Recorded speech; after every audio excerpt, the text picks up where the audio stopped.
ਸ੍ਰੀ Waheguru JIO. ਗੁਰਮੁਖ ਪਿਆਰਿਓ, ਮਨ ਰੇ ਅਹਨਸ ਹਰ ਗੁਣ ਸਾਰ। हे मेरे मन, तू हर वक़्त दिन रात, सेंस की है हर वक़्त, ऐह दिन निस रात। मन रे, हे मेरे मन, तू दिन रात की कर हर गुण सार। सार दे अखरी अर्थ हुंदे ने संभाल करनी। जिस तरह सार संभाले नित, प्रतपालै प्रेम सहित गल लावे। जिस तरह बाणी गुरु, गुरु है बाणी, विच बाणी अमृत सारे। उत्थे भी सारे दे अर्थ आल नहीं। सार, सार मैंने संभाल। बाणी विच नाम रूपी अमृत है। नानक अमृत एक है, दूजा अमृत ना है। तो गुरु सवारिओ, एकाग्रता जरूर बख्शिश करिया करो। आओ ਆਪਾਂ ਇਸ ਪੰਕਤੀ ਨੂੰ ਪ੍ਰਚੰਡ ਕਰੀਏ, ਫਿਰ ਇਹਨੂੰ ਤੁਹਾਡੇ ਤੋਂ ਆਗਿਆ ਲੈ ਕੇ ਮੈਂ ਥੋੜਾ ਜਿਹਾ ਐਕਸਪਲੇਨ ਕਰਾਂਗਾ। ਸਾਰੇ ਕਿਰਪਾ ਕਰੋ ਤੇ ਆਖੋ, ਮਨ ਰੇ ਅਹਨਿਸ ਹਰ ਗੁਣ ਸਾਰ। ਮਨ ਰੇ ਅਹਨਿਸ ਹਰ ਗੁਣ ਸਾਰ। ਮਨ ਰੇ ਅਹਨਿਸ ਹਰ ਗੁਣ ਸਾਰ। ਮਨ ਰੇ ਅਹਨਿਸ ਹਰ ਗੁਣ ਸਾਰ। ਮਨ ਰੇ ਅਹਨਿਸ ਹਰ ਗੁਣ ਸਾਰ। ਮਨ ਰੇ ਅਹਨਿਸ ਹਰ ਗੁਣ ਸਾਰ। ਮਨ ਰੇ ਅਹਨਿਸ ਹਰ ਗੁਣ ਸਾਰ। ਮਨ ਰੇ ਅਹਨਿਸ ਹਰ ਗੁਣ ਸਾਰ। हे मेरे मन, तू दिन रात प्रभु दे गुणां दी संभाल कर। प्रभु दे गुण की ने? भाव प्रभु दे उपकार। प्रभु दे उपकार की ने? गुरु सवारिओ, प्रभु दे उपकारां दा कोई अंत नहींगा। प्रभु दे साडे उत्ते बेअंत उपकार ने। जदों तुसी सुखमणी साहब पढ़दे हो ते महाराज ਉਹਦੇ ਵਿੱਚ ਜਦੋਂ ਬਖਸ਼ਿਸ਼ ਕਰਦੇ ਨੇ, ਨਿਰਗੁਣ ਯਾਰ ਇਆਣਿਆ ਸੋ ਪ੍ਰਭ ਸਦਾ ਸੰਭਾਲ। ਜਿਨ ਕੀਆ ਤਿਸ ਚੀਤ ਰਖ, ਨਾਨਕ ਨਿਭਹੀ ਨਾਲ। ਫਿਰ ਉਹ ਰਮਈਆ ਕੇ ਗੁਣ ਚੇਤ ਪ੍ਰਾਣੀ ਵਾਲੀ ਪੌੜੀ। ਉਦੋਂ ਅੱਗੇ ਫਿਰ ਮਹਾਰਾਜ ਇੱਕ ਇੱਕ ਵਸਤੂ ਗਿਣਾਉਂਦੇ ਨੇ। ਜਿਨੇ ਤੈਨੂੰ ਅਨਮੋਲਾ ਨੀਰ ਦਿੱਤਾ, ਜੇ ਪ੍ਰਸਾਦ ਬਸੈ ਸੁਖ ਮੰਦਰ। ਗੁਰਮਖੋ, ਗੱਲ ਤੇ ਮਹਿਸੂਸ ਕਰਨ ਦੀ ਹੈ। ਫੁੱਟਪਾਥ ਦੇ ਉੱਤੇ ਸਰਦੀਆਂ ਦੇ ਵਿੱਚ ਮਾਈਨਸ ਟੈਂਪਰੇਚਰ ਦੇ ਵਿੱਚ ਫੁੱਟਪਾਥ ਦੇ ਉੱਤੇ ਤੁਸੀਂ ਕਿਸੇ ਨੂੰ ਲੇਟਿਆ ਹੋਇਆ ਦੇਖੋ ਬਿਨਾਂ ਕੱਪੜਿਆਂ ਤੋਂ, ਤੇ ਉਹਨੂੰ ਵੇਖ ਕੇ ਕਮ ਸੇ ਕਮ ਇਹ ਅਹਿਸਾਸ ਤੇ ਹੋਣਾ ਚਾਹੀਦਾ, ਵਾਹਿਗੁਰੂ ਤੂੰ ਕਿਰਪਾ ਕੀਤੀ, ਸੋਹਣਾ ਘਰ ਦਿੱਤਾ, ਸੋਹਣੀ ਸੇਜਾ ਦਿੱਤੀ, ਬਿਸਤਰ ਦਿੱਤੇ, ਔਰ ਹੋਰ ਬੇਸ਼ੁਮਾਰ ਮੈਨੂੰ ਸੁਵਿਧਾਵਾਂ ਦਿੱਤੀਆਂ। ਔਰ ਗੱਲ ਇਕੱਲੇ ਘਰ ਦੀ ਨਹੀਂ, ਇੱਕ ਇੱਕ ਜਿਹੜੀ ਆਈਟਮ ਹੈ, ਜਿੱਧਰ ਜਿੱਧਰ ਸਾਡਾ ਧਿਆਨ ਜਾਏ, ਉਹਨੂੰ ਵੇਖ ਕੇ ਸਾਨੂੰ ਨਿਰੰਕਾਰ ਯਾਦ ਆ ਜਾਏ। ਕਹਿੰਦੇ ਨਾ ਵੀ ਕਿਸੇ ਪਿਆਰ ਵਾਲੇ ਨੇ ਕਿਸੇ ਨੂੰ ਤੋਹਫਾ ਦਿੱਤਾ ਸੀ, ਗਿਫਟ ਦਿੱਤੀ ਸੀ, ਤੇ ਉਹ ਗਿਫਟ ਦੇ ਕੇ ਚਲਾ ਗਿਆ ਵਿਦੇਸ਼, ਤੇ ਸੱਜਣ ਲੈਣ ਵਾਲੇ ਨੇ ਉਹ ਆਪਣੇ ਲਿਵਿੰਗ ਰੂਮ ਵਿੱਚ, ਜਿੱਥੇ ਅਕਸਰ ਅਸੀਂ ਬੈਠਨੇ ਆ, ਬੈਠਕ ਵਿੱਚ ਉਹ ਰੱਖ ਲਈ। ਠੇਠ ਪੰਜਾਬੀ ਦਾ ਸ਼ਬਦ ਬੈਠਕ ਹੈ, ਜਿੱਥੇ ਅਕਸਰ ਬੈਠਣਾ ਹੁੰਦਾ। ਔਰ ਬੈਠਕ ਵਿੱਚ ਬੈਠਿਆਂ ਮਿੱਤਰ ਦਾ ਦਿੱਤਾ ਹੋਇਆ ਜਿਹੜਾ ਤੋਹਫਾ ਸੀ, ਜਿਹੜੀ ਗਿਫਟ ਸੀ, ਉਹਦੇ ਤੇ ਨਿਗਾਹ ਪਈ। ਔਰ ਉਹਦੇ ਤੇ ਜਿਵੇਂ ਹੀ ਨਿਗਾਹ ਪਈ, ਤੋਹਫੇ ਤੇ ਜਦੋਂ ਨਿਗਾਹ ਪਈ, ਤੋਹਫਾ ਦੇਣ ਵਾਲੇ ਦਾ ਚਿਹਰਾ ਅੱਖਾਂ ਦੇ ਸਾਹਮਣੇ ਆ ਗਿਆ। ਇਹ ਤੋਹਫਾ ਮੈਨੂੰ ਮੇਰੇ ਫਲਾਂ ਮਿੱਤਰ ਨੇ ਅਰਪਣ ਕੀਤਾ ਹੈ।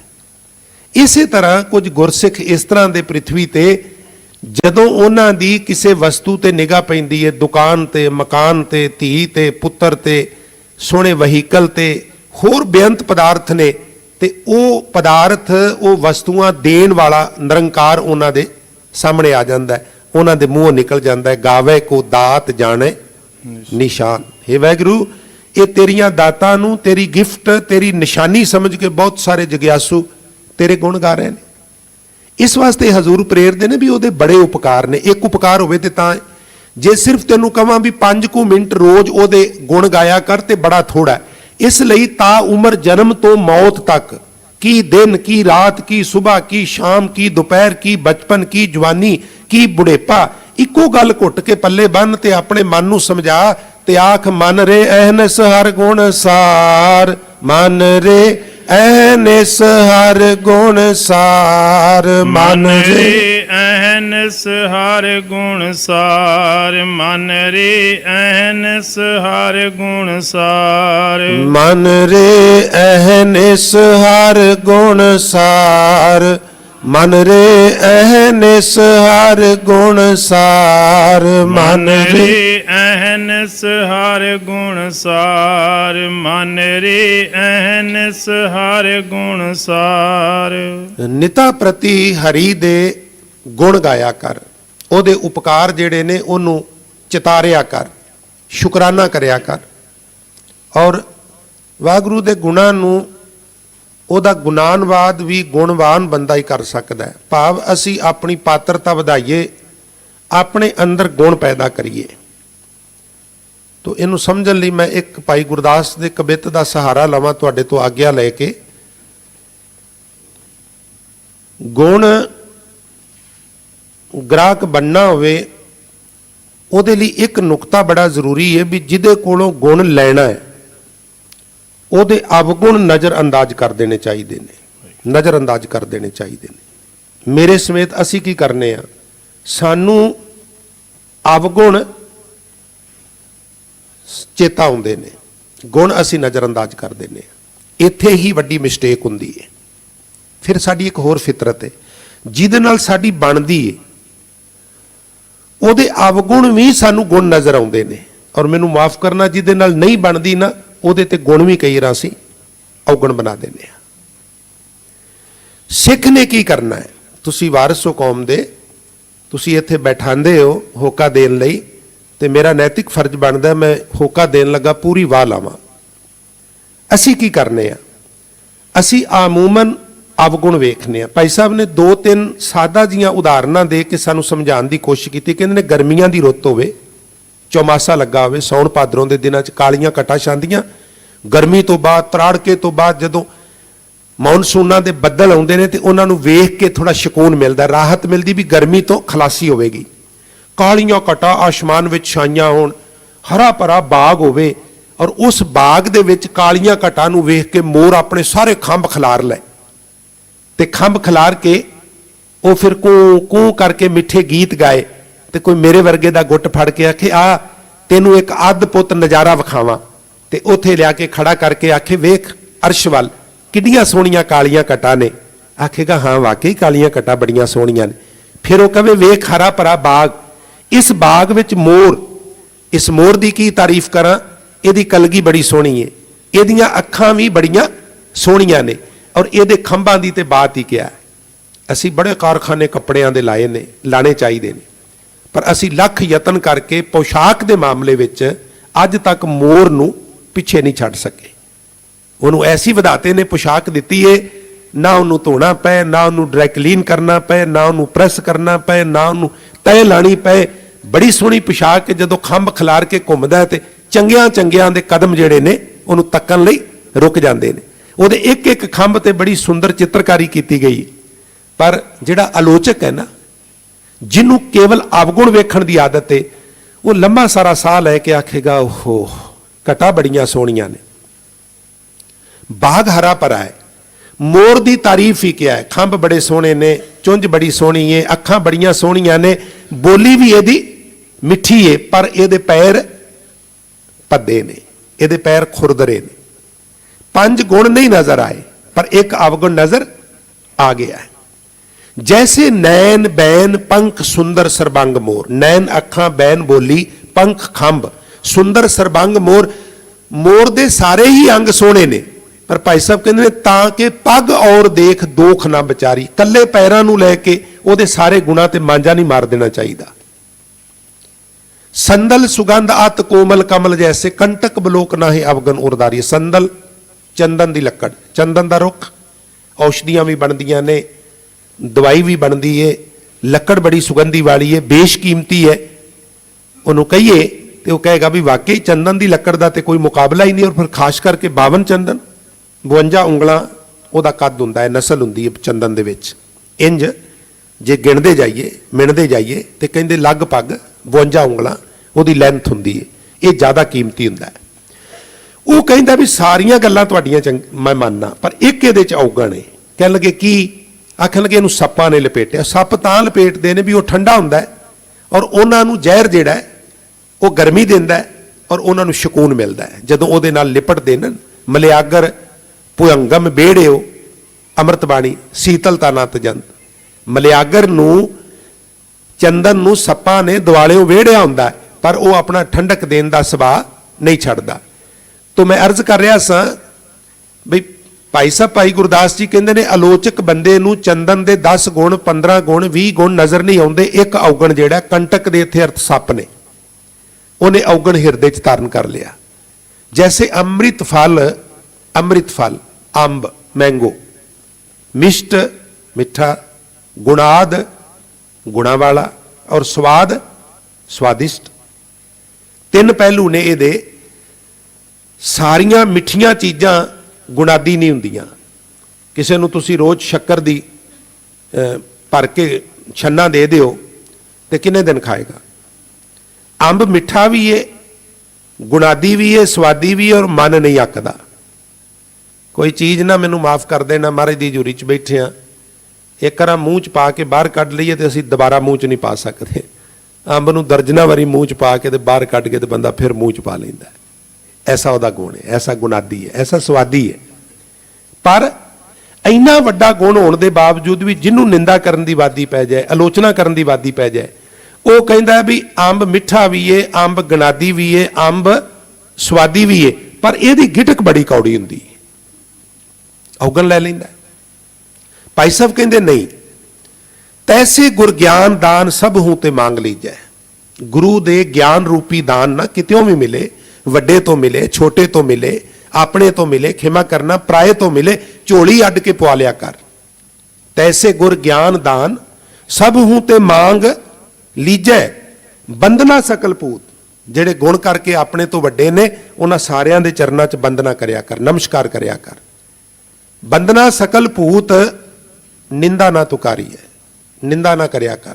ਗੱਲ ਤੇ ਵੈਗਰੂ ਦੇ ਗੁਣਾਨਵਾਦ ਦੀ ਹੈ, ਵੈਗਰੂ ਦੀ ਸਿਫਤ ਸਲਾਹ ਦੀ ਹੈ, ਵੈਗਰੂ ਦੇ ਸ਼ੁਕਰਾਨੇ ਦੀ ਹੈ। ਮਨ ਰੇ ਅਹਨਿਸ ਹਰ ਗੁਣ ਸਾਰ। हे ਮੇਰੇ ਮਨ ਦਿਨ ਰਾਤ ਹਰ ਵਕਤ ਵਾਹਿਗੁਰੂ ਦੇ ਗੁਣਾਂ ਦੀ ਸੰਭਾਲ ਕਰਿਆ ਕਰ, ਵਾਹਿਗੁਰੂ ਦੇ ਉਪਕਾਰਾਂ ਨੂੰ ਚੇਤੇ ਕਰਿਆ ਕਰ। ਪਰ ਮੈਂ ਤਾਂ ਅਰਜ਼ ਕੀਤੀ ਵੀ ਵਾਹਿਗੁਰੂ ਦੇ ਉਪਕਾਰ ਵੀ ਉਹਨੂੰ ਚੇਤਾ ਆਉਣਗੇ, ਗੁਣ ਉਹਨੂੰ ਚੇਤਾ ਆਉਣਗੇ ਜਿਹਦੇ ਅੰਦਰ ਗੁਣ ਨੇ। ਤਾਂ ਹੀ ਤੇ ਮਹਾਰਾਜ ਕਹਿੰਦੇ ਨੇ ਨਿਰਗੁਣ ਆਣ ਆਣਿਆ ਸੋ ਪ੍ਰਭ ਸਦਾ ਸੰਭਾਲ।